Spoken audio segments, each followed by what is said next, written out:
Jika buah pinggang runtuh, seluruh badan akan runtuh. Jika Anda berusia lebih 70 tahun, periksa kacang yang Anda makan sekarang.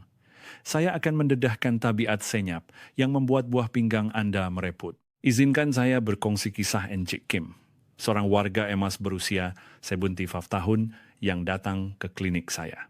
Beliau seorang yang rajin mendaki gunung dan sentiasa mengamalkan makan segenggam kacang setiap hari karena percaya ia baik untuk kesehatan. Beliau sangat yakin dengan kesehatannya. Namun, baru-baru ini, beliau datang berjumpa saya dengan keluhan mata bengkak apabila bangun pagi dan badan terasa sangat berat. Setelah diperiksa, fungsi buah pinggangnya telah merosot sehingga ke bawah 60%. Encik Kim memegang tangan saya dan bertanya dengan nada kecewa, "Doktor, saya tak minum arak, tak merokok, dan hanya makan benda-benda yang dikatakan baik untuk badan. Kenapa buah pinggang saya jadi begini?" Tuan-tuan dan puan-puan, inilah yang menakutkan tentang buah pinggang.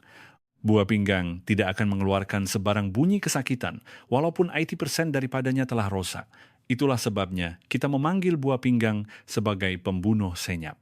Melihat kepada statistik di negara kita pada tahun 2026, hampir 4 daripada 10 warga emas berumur 65 tahun ke atas menghidap penyakit buah pinggang kronik. Angka ini jauh lebih tinggi daripada yang disangkakan. Ini bermakna walaupun Anda berasa sihat sekarang, buah pinggang Anda mungkin sedang menderita dalam diam. Terutamanya apabila mencapai usia 70 una, fungsi glomerulus, yaitu penapis utama buah pinggang, akan merosot mendadak ke tahap 70% berbanding zaman kemuncaknya. Perkataan glomerulus kedengaran susah bukan? Biar saya terangkan dengan mudah. Di dalam buah pinggang kita, terdapat kira-kira 1 juta glomerulus, yang merupakan gumpalan saluran darah halus yang sangat kecil. Bayangkan, ia seperti penapis yang sangat halus di dapur. Semasa muda, penapis ini sangat kukuh sehingga dapat menapis segala kotoran dan hanya membenarkan air jernih melaluinya. Tetapi apabila usia melebihi 70 tahun, penapis ini menjadi usang, berlubang, atau tersumbat dengan kotoran. Anda boleh anggap bahwa bermula usia fortunan, marka buah pinggang kita akan ditolak 1 marka setiap tahun. Jika Anda berusia 70 tahun, bermakna Anda sedang bertahan dengan marka yang sudah ditolak sebanyak 30 mata. Adakah Anda berasa lega apabila pemeriksaan kesehatan menunjukkan kadar penapisan glomerulus sekitar 60 marka dan dikatakan dalam julat normal? Sebenarnya, bagi warga emas berusia 70-an, angka itu sudah berada di tahap sempadan yang memerlukan pengurusan segera. Jika dibiarkan sedikit lagi, Anda mungkin berdepan situasi mengerikan, seperti perlu menjalani dialisis atau buah pinggang berhenti berfungsi sepenuhnya. Namun ada satu kesilapan fatal yang dilakukan oleh ramai orang seperti Encik Kim, yaitu memakan kacang yang dikatakan baik untuk badan tanpa berpikir panjang. Kacang diketahui baik untuk jantung dan otak, jadi ia menjadi snack kegemaran warga emas. Tetapi bagi buah pinggang yang sudah tua berusia sebenih tahun ke atas, sesetengah jenis kacang adalah ibarat menyalakan api. Apabila buah pinggang tidak mampu menapis sisa buangan dengan baik, pengambilan komponen tertentu secara berlebihan bukan lagi menjadi suplemen, tetapi racun. Sebaliknya, ada juga kacang yang boleh menjadi obat ajaib untuk memulihkan buah pinggang yang sedang nazak. Jelas sekali wujud kawan baik yang mampu meredakan keradangan buah pinggang dan membersihkan semula penapisnya. Hari ini saya Dr. Mohd Rizal akan merumuskan dengan sangat jelas 3 jenis kacang terburuk yang perlahan-lahan merosakkan buah pinggang Anda dan sebaliknya 3 jenis kacang terbaik yang membersihkan buah pinggang Anda. Tidak kira berapa usia buah pinggang Anda sekarang. Jika Anda mendengar nasihat saya hari ini dan mengubah diet Anda mulai esok, buah pinggang Anda akan mula bernafas semula. Kesehatan buah pinggang boleh dijaga setakat mana yang kita tahu. Selepas berunding dengan saya, Encik Kim menukar jenis kacang dan membetulkan gaya hidupnya. Hasilnya, bengkaknya surut dan beliau kini menjalani kehidupan yang jauh lebih bertenaga. Sebelum kita masuk ke topik utama, bolehkah Anda tekan butang suka agar maklumat kesehatan penting ini dapat disampaikan kepada keluarga dan rakan-rakan Anda yang tersayang? 1 klik suka daripada Anda menjadi kekuatan besar untuk menyelamatkan buah pinggang warga emas di Malaysia. Sila tekan sekarang. Baiklah, Sekarang mari kita lihat satu persatu apakah kacang terburuk yang merosakkan buah pinggang Anda tanpa disedari. Bagi warga MS Tebutu Puno yang fungsi buah pinggangnya telah menurun, ini adalah benda berbahaya yang boleh menjadi racun, bukannya suplemen. Pertama sekali, kacang. Yang perlu Anda singkirkan dari meja makan dengan segera ialah kacang Brazil. Brazil nut. Kacang Brazil pernah menjadi sangat populer karena dikatakan mempunyai kesan anti-kanser. Namun, bagi buah pinggang Anda yang berusia lebih 70 tahun, ia boleh menjadi perangsang yang mematikan. Ini karena kacang Brazil mengandungi kandungan selenium yang terlalu tinggi. Walaupun selenium adalah komponen yang diperlukan oleh badan, apa-apa yang berlebihan akan menjadi racun. Hanya dengan memakan sebiji kacang Brazil, Anda sudah melebihi had pengambilan selenium harian yang disyorkan. Orang muda boleh membuang lebihan selenium dari badan dengan mudah, tetapi buah pinggang warga emas Sebutu Uno yang mempunyai penapis usang tidak mampu menapis komponen berlebihan ini. Akhirnya, selenium yang tidak dapat ditapis akan merangsang secara langsung tubul, yaitu saluran paling halus dalam buah pinggang. Ia sama seperti memaksa batu besar masuk ke dalam penapis halus. Jika proses ini berulang, sel-sel buah pinggang akan mati satu demi satu dan akhirnya buah pinggang akan menjadi keras. Selain itu, kacang Brazil juga mengandungi banyak fosforus. Jika buah pinggang tidak dapat membuang fosforus, ia akan menarik kalsium dari dalam badan, menyebabkan tulang menjadi rapuh dan berlubang, yaitu osteoporosis. Niat hati nak cegah kanser, tapi akhirnya buah pinggang rosak dan tulang pun hangkur. Jadi, jika Anda berusia lebih 70 tahun, langkah terbaik adalah melupakan terus kacang Brazil. Perkara kedua yang perlu Anda waspada ialah kacang tanah yang paling biasa kita makan. Terutamanya kacang tanah panggang yang dijual di pasar atau pasar raya, atau kacang tanah yang diperasakan dengan garam, harus dianggap sebagai musuh buah pinggang. Sebabnya ada dua. Pertama, karena toksin kulat yang menakutkan bernama aflatoksin. Kulit kacang tanah nipis, jadi jika salah simpan sedikit sahaja, kulat yang tidak dapat dilihat dengan mata kasar mudah tumbuh. Toksin ini bukan sahaja buruk untuk hati, tetapi juga memberi tamparan hebat kepada buah pinggang, yaitu alat penapis badan kita. Warga emas Tebutu Una mempunyai imuniti yang rendah, jadi jika terdedah kepada toksin ini, fungsi buah pinggang boleh runtuh dengan cepat. Kedua adalah natrium. Tuan-tuan dan puan-puan, ingat tak rasa masin garam yang melekat di tangan bila makan kacang tanah panggang? Buah pinggang juga berfungsi sebagai alat pengawal tekanan darah. Jika garam masuk secara berlebihan, tekanan di dalam buah pinggang akan melonjak naik. Seperti memicit hujung pipe getah yang menyebabkan air memancut laju, tekanan yang sangat tinggi akan dikenakan pada saluran darah halus dalam buah pinggang. Akhirnya, saluran darah buah pinggang akan pecah atau meregang, menyebabkan protein bokor dalam air kencing proteinuria, dan buah pinggang perlahan-lahan kehilangan fungsinya. Jika Anda teringin makan kacang tanah, lebih baik makan kacang tanah rebus dengan kulitnya dalam jumlah yang sangat sedikit. Perbuatan memakan segenggam kacang tanah panggang adalah sama seperti menolak buah pinggang ke tepi jurang. Ketiga, kacang yang wajib Anda elakkan ialah kacang pistachio. Ramai yang sukakannya karena rasa lemak dan warna hijaunya, bukan? Tetapi bagi mereka yang mempunyai bacaan buah pinggang yang tidak stabil, pistachio tidak ubah seperti bom kalium. Salah satu tugas terpenting buah pinggang adalah mengekalkan paras kalium yang tetap dalam badan. Kalium sangat diperlukan untuk pergerakan otot dan jantung, tetapi jika buah pinggang rosak dan tidak dapat membuang kalium, paras kalium dalam darah akan menjadi terlalu tinggi, menyebabkan hiperkalemia. Pistachio mempunyai kandungan kalium yang jauh lebih tinggi berbanding kacang lain. Hanya dengan segenggam, hampir 300 mg kalium akan meluru masuk ke dalam badan. Buah pinggang warga emas Sebutu Puno tidak mempunyai kemampuan untuk memproses jumlah kalium yang begitu banyak. Apa akan jadi jika kalium terkumpul dalam darah? Jantung boleh tiba-tiba berdegup tidak sekata aritmia, atau dalam kes yang teruk, risiko kematian mengejut akibat jantung berhenti berdenyut boleh berlaku. Jika Anda sering berasa berdebar-debar atau tangan dan kaki kebas, pistachio mungkin puncanya. Anda perlu ingat fakta bahwa snack yang dimakan untuk kesehatan boleh menjadi senjata berbahaya yang menghentikan jantung. Tuan-tuan dan puan-puan, kisah 3 jenis kacang yang saya sampaikan hari ini sangat penting. Jangan simpan seorang diri, kongsikan video ini sekarang juga kepada kawan-kawan atau orang tersayang di sekeliling Anda. Sekali buah pinggang rosak, sangat sukar untuk dipulihkan. Satu klik kongsi daripada Anda boleh menjadi keajaiban yang menyelamatkan buah pinggang seseorang yang berharga. Sila tekan butang kongsi di bawah video sekarang dan sebarkan. Memandangkan kita sudah melihat apa yang berbahaya, sekarang tibalah masanya untuk mengetahui kombinasi terbaik yang boleh membuka saluran darah tersumbat dan menghidupkan semula buah pinggang. Buah pinggang selepas usia sebentik tahun tidak lagi mampu menanggung beban penapisan yang berat, jadi kita perlukan pilihan bijak yang mengurangkan beban sambil membekalkan nutrisi penuh.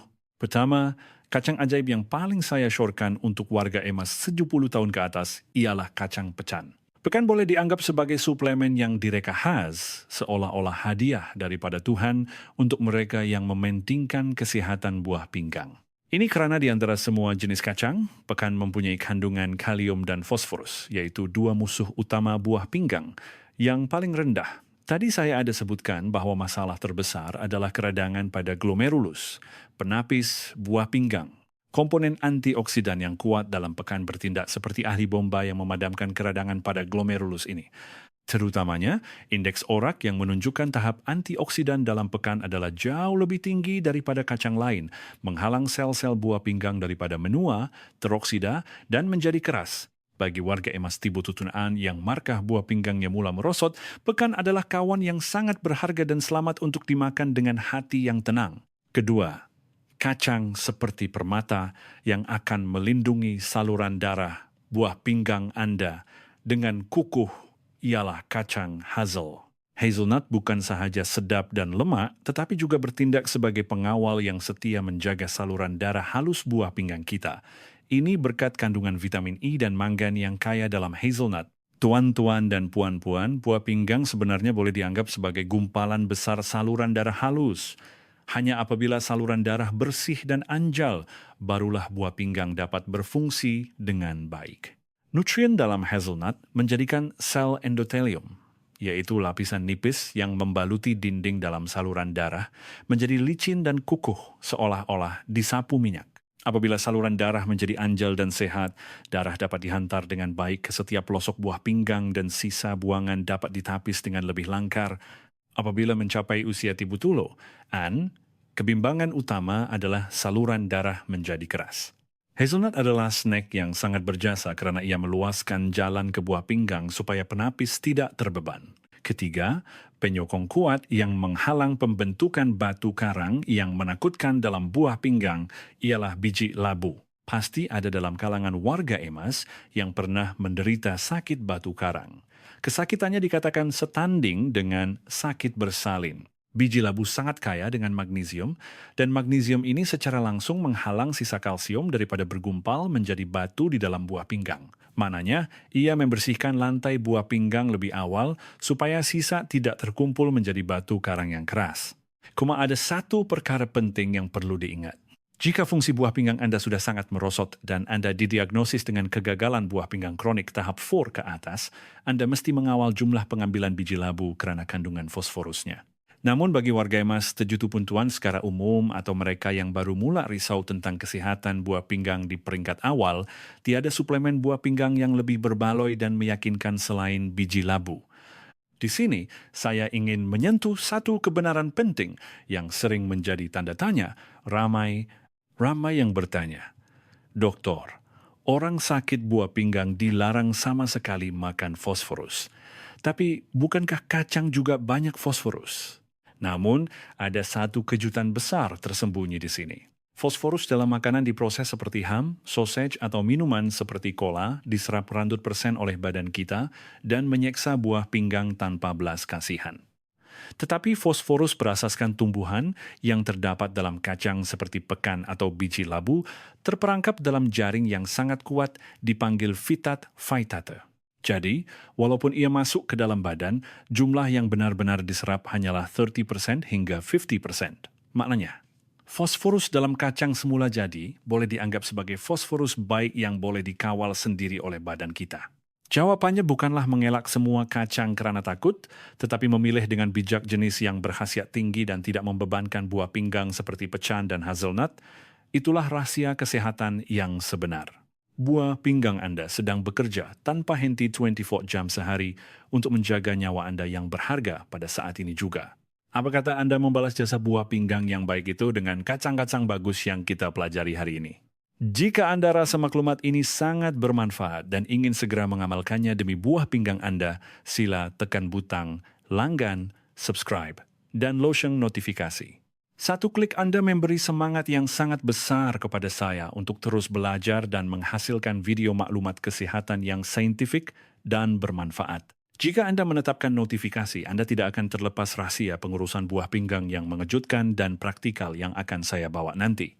Sekarang, saya akan rumuskan cara amalan khusus untuk menyelamatkan buah pinggang Anda dan cara mengesan isyarat kecemasan yang dihantar oleh badan. Mengetahui teori itu penting, tetapi bagaimana Anda mengamalkannya dalam hidup Anda lah yang menentukan kesehatan buah pinggang esok hari. Mula-mula, saya akan ajar cara membezakan sama ada buah pinggang Anda sedang menjerit meminta tolong atau tidak. Apabila melepasi usia 70 tahun, bengkak di sana-sini adalah perkara biasa. Tetapi, puncanya berbeza mengikut lokasi bengkak.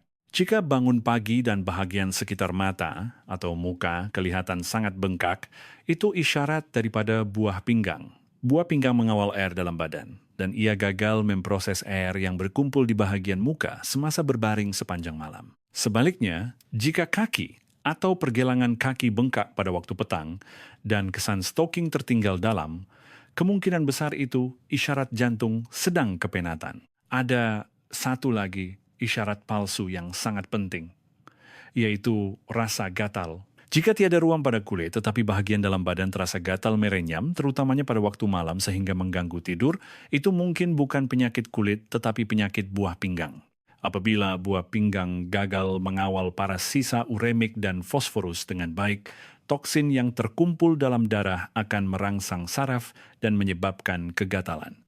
Dalam keadaan ini, jangan hanya makan ubat kulit, tetapi mesti periksa bacaan buah pinggang. Anda juga perlu pandai membaca keputusan pemeriksaan. Biasanya di hospital, jika bacaan kreatinin normal, mereka akan suruh Anda jangan risau. Tetapi bagi warga emas sebentru duluan yang kurang jisim otot, ada perangkap di mana bacaan ini boleh kelihatan normal walaupun buah pinggang sudah agak rosak. Sebab itu saya sangat menyarankan Anda mengambil ujian sistatin C bersama-sama. Ini adalah kad laporan paling tepat yang memberitahu usia sebenar buah pinggang Anda tanpa dipengaruhi oleh jisim otot. Selain itu, Anda juga perlu melakukan ujian UACR yang dapat mengesan kebocoran protein halus mikroalbuminuria yang sering terlepas dalam ujian air kencing biasa, supaya Anda tidak terlepas tempo emas untuk menyelamatkan buah pinggang. Baiklah, sekarang saya akan kongsikan rutin harian penjagaan buah pinggang yang saya susun khas untuk warga emas cutu-tutuan. Sangat mudah, jadi cobalah ikut mulai esok. Pertama, waktu emas untuk makan kacang ialah 1 jam selepas makan. Makan kacang semasa perut kosong boleh membebankan perut dan menyebabkan nutrien meluru masuk ke buah pinggang secara mendadak. Makan sebagai snack selepas makanan utama hadam sedikit adalah yang paling stabil. Kedua, jangan makan semua sekaligus, bahagikan kepada pagi dan petang. Jaring penapis halus buah pinggang kita akan terbeban jika mineral masuk dalam jumlah banyak serentak. Makan 2 atau 3 biji pecan atau 1 sudu biji labu selepas sarapan, dan bakinya dimakan apabila terasa lapar pada waktu petang. Ini adalah pertimbangan terbaik untuk meringankan beban kerja buah pinggang. Ketiga, mesti makan bersama segelas air. Kacang sangat kaya dengan serat, tetapi jika kurang ia boleh mengganggu proses penapisan sisa buangan. Minum segelas suam perlahan-lahan selepas makan kacang akan membantu tekanan penapisan buah pinggang dan sangat membantu mengeluarkan toksin. Tentu saja, jangan lupa bahwa kacang yang dimakan mestilah jenis tanpa garam, unsalted sama sekali. Di sini ada satu lagi pengkhianat yang perlu Anda sangat berhati-hati, yaitu ubat tahan sakit anti radang yang sering dimakan kerana sakit sendi. Ubat-ubat yang dimakan secara kebiasaan kerana sakit lutut atau pinggang ini sebenarnya mencekik saluran darah ke buah pinggang, yang menyebabkan darah tidak dapat mengalir ke buah pinggang. Sebenarnya, 1 daripada 5 pesakit kerosakan buah pinggang akut adalah disebabkan oleh obat tahan sakit ini. Walaupun sakit sangat, mereka yang buah pinggangnya lemah mesti berbincang dengan dokter untuk mendapatkan obat yang tidak membahayakan buah pinggang. Selain itu, Anda juga perlu berhati-hati dengan sirap jagung fruktosa tinggi dalam jus atau cola yang sering diminum. Komponen ini meningkatkan asid urik dalam badan dan menyebabkan saluran darah buah pinggang menjadi keras. Walaupun Anda makan kacang yang baik, jika minum minuman sebegini bersama-sama, ia ibarat mengkurah air ke daun keladi. Adakah Anda akan coba mengamalkan salah satu daripada rutin yang saya kongsikan hari ini bermula hari ini?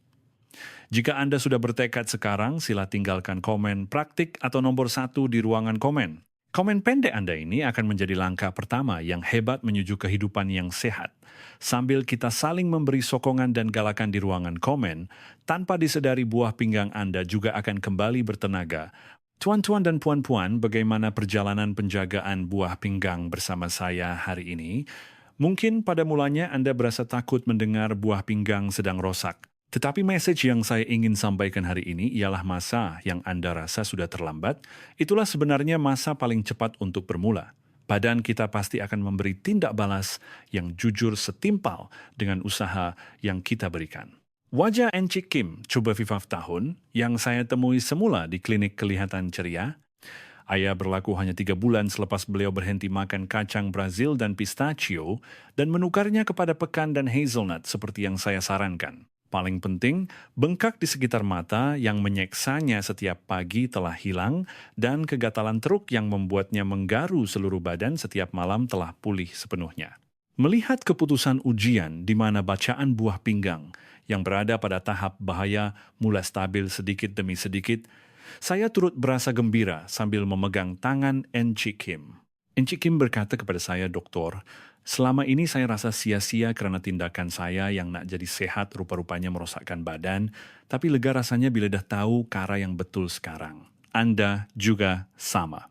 Dengan menonton video ini sampai habis, Anda sudah pun menjadi penjaga kesehatan dalam kalangan 1% teratas. Saya akan rumuskan isi penting hari ini dalam 3 baris. Pertama, jauhi kacang Brazil, kacang tanah, dan pistachio kerana ia adalah punca utama yang menyusahkan buah pinggang selepas usia 70 tahun. Kedua, pilihlah pekan, hazelnut, dan biji labu yang membersihkan buah pinggang untuk melindungi buah pinggang Anda yang berharga. Ketiga, jadikan tabiat membahagikan pengambilan kacang tanpa garam kepada beberapa kali dimakan 1 jam selepas makan bersama segelas air. Bagaimana? Dengan rumusan begini lebih mudah masuk dalam kepala, bukan? Kesehatan buah pinggang tidak bergantung pada 1 mangkuk ubat herba yang hebat. Ia bermula daripada keberanian kecil untuk menukar 1 jenis kacang yang Anda ambil tanpa fikir hari ini. Walaupun sudah melepasi 70 tahun, tidak perlu menyerah kalah atau takut soal kesehatan. Penapis yang usang pun jika digunakan dengan cermat dan dibersihkan, boleh digunakan dengan kukuh untuk masa yang lama, supaya Anda boleh makan makanan sedap bersama anak-anak tersayang dan pergi kemana sahaja yang Anda mahu. Walaupun pada usia apana atau naina tahun, saya akan sentiasa menjadi doktor pribadi yang setia di sisi Anda. Supaya Anda tidak lupa apa yang dipelajari hari ini, jika ada kenalan yang risau tentang kesehatan buah pinggang, berkongsi video ini sekali lagi dengan mereka juga akan menjadi satu ulang kaji yang baik. Terima kasih kerana sudi meluangkan masa yang lama bersama saya hari ini. Saya dengan tulus ikhlas mendoakan agar buah pinggang Anda kembali bernafas dengan cergas dan setiap hari Anda menjadi lebih ringan dan segar. Saya akan kembali lagi dengan maklumat kesihatan yang jelas, lebih bermanfaat dan memberi tenaga kepada hidup Anda pada masa akan datang di saluran kesihatan Warga Emas. Jika video hari ini benar-benar membantu, sila tinggalkan komen, terima kasih, 3 patah perkataan sahaja. Kata-kata sokongan Anda yang hangat menjadi pendorong terbesar untuk saya mencari maklumat dan belajar dengan lebih baik. Terima kasih kerana sudi mendengar, semoga Anda sentiasa sihat dan sejahtera.